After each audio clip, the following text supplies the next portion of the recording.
I returned to my childhood home for the first time in years. It was Christmas time, and the new owners kindly invited my family and I over. And while everyone was celebrating, I couldn't help but look up at the skylight in my old living room. The same skylight I used to stargaze through and live under as a child. I saw a clear image of my father, 5 years after he had passed away. Believe me or not, that is up to you. But if you look closely, you can see his face, his features, and even the shape of his favorite winter hat on his head.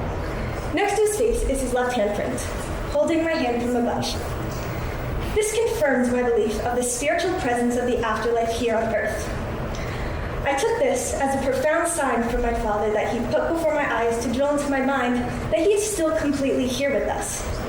In this moment, I didn't feel like a daughter who had lost her father, but I felt like a daughter who has gained a beautiful guardian angel. Grief is something that every person on the planet has to face, and by sharing my journey of finding comfort in grief through spiritual encounters such as the one I shared, the strength of my mother, and the magic of music, I hope to inspire a soul who is mourning to realize this.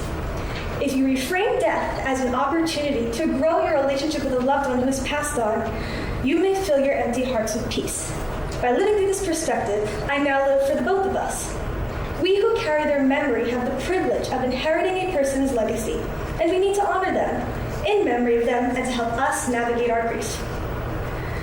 In 2020, my mother received a call from my father asking us to please come home from a trip. Although my mom never displayed a sign of uneasiness, I knew something wasn't right. Once we returned home, off to the doctors my parents went. One visit, my father received a grim report. He was diagnosed with the devil's disease, terminal cancer. A son, a husband, and my father was given 2 weeks left to live. So, one day my mom returned home from the hospital alone. Her and I had a conversation that triggered me. She told me that it may just be me and you soon. Fear ran through my little body. As a child, you look into the future with both parents there and assume that they are permanent. I truly just didn't believe that the unthinkable was going to happen. Weeks later, my father was coming home. In my mind, there was hope. He was coming home. But what followed him home is something that gives me shivers to this day. Hospice. And one by one, day by day, his routines ended. His watching of TV stopped. His eating stopped. His talking stopped. His intake of liquid stopped. His eye contact stopped. His breathing slowly started to stop, until his heart stopped, in the early morning of October 6th, 2020. Hours later, I remember my mom coming into my childhood bedroom in pain. She gathered the little amount of willpower left in her heart to tell me that Daddy is no longer with us. I didn't ask questions. We squeezed each other tight, feeling horrific sorrow and deep love in the same moment. Crying on my mother's shoulder, I faced my bedroom window, looking out to the breezy fall day it was, as leaves began to dance in the wind. Observing nature's serenity, I felt my father's spirit and an overwhelming sense of his fatherly presence surrounding us. Moments later, the doorbell rang endlessly. People from every walk of my father's life showed up at our door, in heartbreak and disbelief. From neighbors to strangers to friends and family from across the ocean, and for the first time I realized how deeply my father had touched this world. Guests would display a serious face to my mom until they got to me and wiped their tears away to shield me from any more heartbreak. They would say things like, "I'm so sorry," and I would reply, "It's okay," because how does a child give voice to a grief too monumental for their understanding? Until someone replied, "It's not okay." And they were absolutely right. This made me realize a lot about the volume of the situation. But I did know that we were going to be okay, and one thing was going to help us be okay. And that was the wonders of music being there to decorate times where grief took over my little mind. Music was always the heartbeat of my home, and it now feels like my father's voice. I now realize that music had already begun healing me, many moons before my father and I were listening to the same tunes from different worlds. Research proves that music activates our hippocampus, the part of our brain responsible for storing and retrieving memory, while triggering our emotions. This means that precious times we shared with our loved ones are alive in sound itself, blessings we can return to in times of sorrow and celebration. And nothing proves music's power more than this. My late grandmother, who struggled with Alzheimer's disease, could no longer remember her 8 children, but could recite every lyric that Frank Sinatra ever sung. The emotions Americans feel listening to the Star-Spangled Banner being rung through a stadium, or the feeling we get driving across the George Washington Bridge listening to New York, New York by Frank Sinatra, or even witnessing a first couple dance at their wedding to Elvis's Can't Help Falling in Love, or even listening to Andrea Bocelli's Time to Say Goodbye at a Final Farewell. Music is there to pleasure our souls and to make moments that define our human experience unforgettable. By immersing myself in the music that my father once loved acts as a rhythmic bridge that carries me directly to him. That is the very power of music. It can bring us emotionally closer to our loved ones. One note and suddenly they don't feel so far away. Simple melodies have revealed themselves through the lens of heartbreak.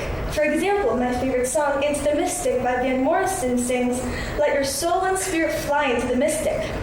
I see my father in these lyrics, and all of our loved ones, flying into the beauty of the next world that soon awaits us. Someday, we too will fly into that same mystic, and every moment of mourning will be worth the weight of our reunions. My father being obsessed with the greatest rock and roll band, the Rolling Stones, their music was the soundtrack to my childhood. And now one of their lyrics feels like the anthem to my grief. As simple as it is, you can't always get what you want, but if you try sometimes, well, you might find you get what you need. My family and I certainly didn't want this. But grief does not ask for permission. In life, you have to stop asking why and start learning to play with the cards life has dealt you. And my parents certainly didn't raise me to fold. I've come to believe that there is a reason for everything, a path our Creator in all of His wisdom laid out for each and every one of us. I've come to the most peace in surrendering to this. Tears from tragedy are the very thing that can water someone to blossom.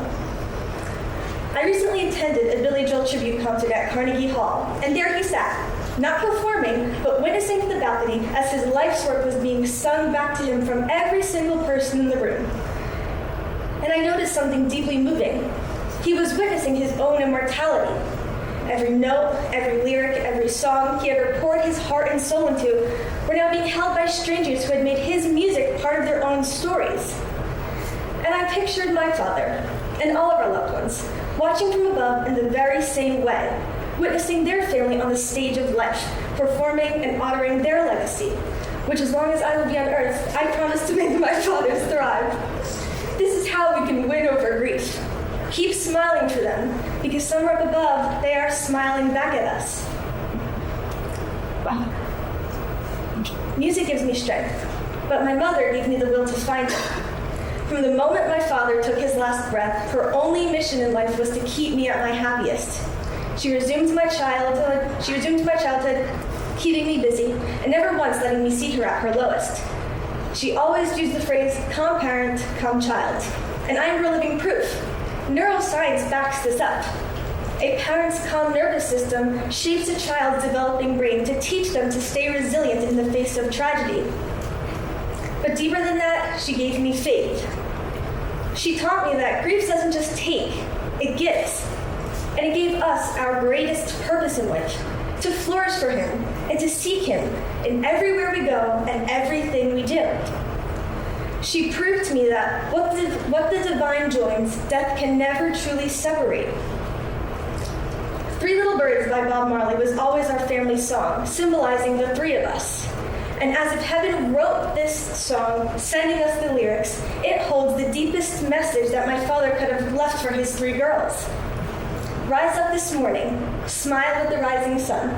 3 little birds pitched by my doorstep, singing sweet songs of melodies pure and true. And literally engraved in these lyrics, as if my father's alive, saying, "This is my message to you. Don't worry about a thing, because every little thing is going to be all right." And today, from my father, I want to give that message to each and every one of you. In this very town of Saddle River, New Jersey, on an autumn day in 2001, my mother walked into my father's house by chance. And thank God she did, because the same woman my father fell in love with that day is the same woman that held him in his final moment. And as her heart shattered, her first thought was how she was going to prevent mine from doing the same, and became the greatest blessing that my father had left me here on earth. Her. much.